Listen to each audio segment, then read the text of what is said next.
8h04. Nova lei prevê mais acordos na Justiça.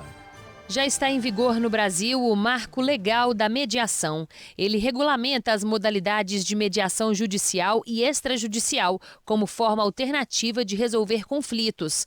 Com a mediação, as partes envolvidas no conflito conservam seu poder de decisão e cabe ao mediador facilitar o entendimento entre as partes.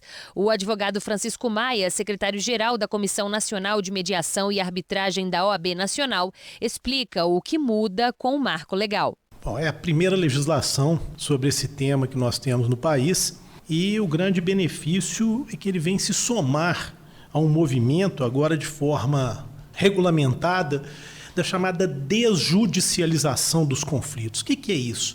É uma vontade que os operadores do direito têm demonstrado em mostrar à população que nós precisamos tirar esse estigma, que todas as nossas discórdia, todos os nossos litígios, divergência, tem que passar pelo Poder Judiciário. Existem outros caminhos, inclusive menos traumáticos, que são autocompositivos, feitos através do diálogo, da composição, que é muito melhor para quem está dentro de uma disputa, de uma controvérsia. Na situação em que a gente se encontra, acaba que os advogados, o Poder Judiciário, se volta para problemas de menor importância, enquanto outros que deveriam ser resolvidos mais rapidamente estão na fila esperando esses pequenos que estão atrapalhando.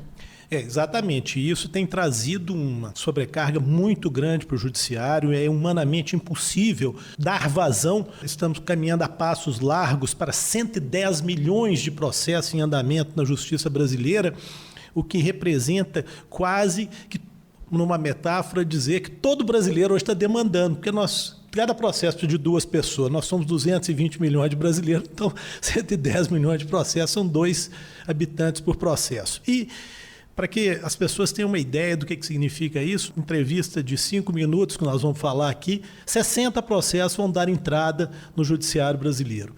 Hoje isso pode ser até comprovado na internet, num site da Associação dos Magistrados Brasileiros, que criou o Placar da Justiça. O interessante notar, Maia, que 40% desses processos, segundo a própria ANB, não deveriam estar lá. E o que o Marco Legal prevê em relação ao mediador? Quem pode ser o mediador? Nós temos 2 situações, o mediador judicial e o extrajudicial. O princípio básico é que ele tem essa capacidade civil, seja maior de idade, não pode ser interditado, uma pessoa na sua pleno gozo da sua capacidade civil. E para o mediador extrajudicial, apenas se exige que ele seja capacitado, ele se diga capacitado, não há uma especificação. Já o mediador judicial, ele deverá ter curso superior reconhecido pelo MEC, formado há mais de 2 anos e tem que estar devidamente capacitado segundo os critérios do CNJ, que é o Conselho Nacional de Justiça. O que significa isso?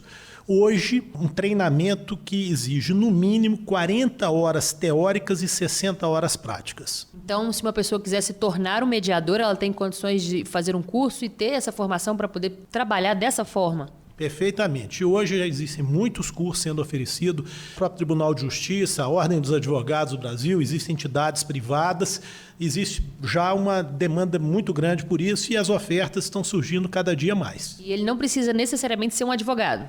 Não, a lei não especifica. Aliás, com relação ao advogado, foi muito bem colocado, nós devemos lembrar 2 coisas. Na mediação judicial, é obrigatória a presença do advogado. Na mediação extrajudicial, não é.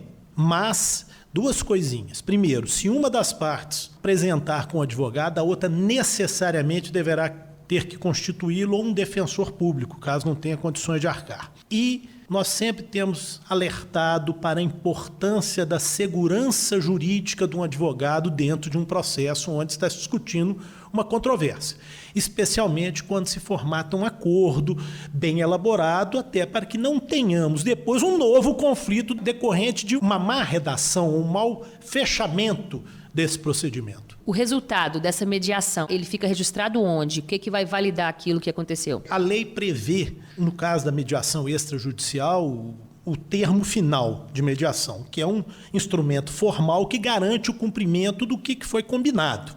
Na mediação judicial, este termo formal ele pode ser levado ainda ao juiz para que o homologue. Aí ele se torna uma decisão judicial, é um título executivo judicial. Qual que é a expectativa de vocês com esse marco legal? Desafogar o judiciário mesmo? Vocês já têm números em relação a isso? A gente espera que haja uma mudança de cultura. Isso é mais importante. Talvez o desafogar o judiciário seja uma consequência. Mas nós hoje acreditamos muito no engajamento do advogado. O advogado deverá ser o grande protagonista disso.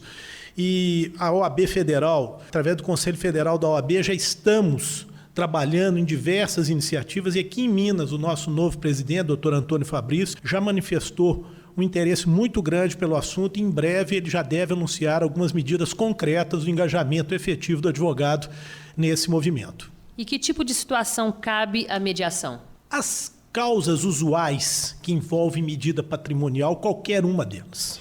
Inclusive, isso pode ser até colocado num contrato, por exemplo, um contrato de locação, uma convenção de condomínio, uma compra e venda de imóvel, uma construção, ou seja, tudo que envolve direito patrimonial. Ouvimos o advogado Francisco Maia, repórter Maiara Folco. 8h10.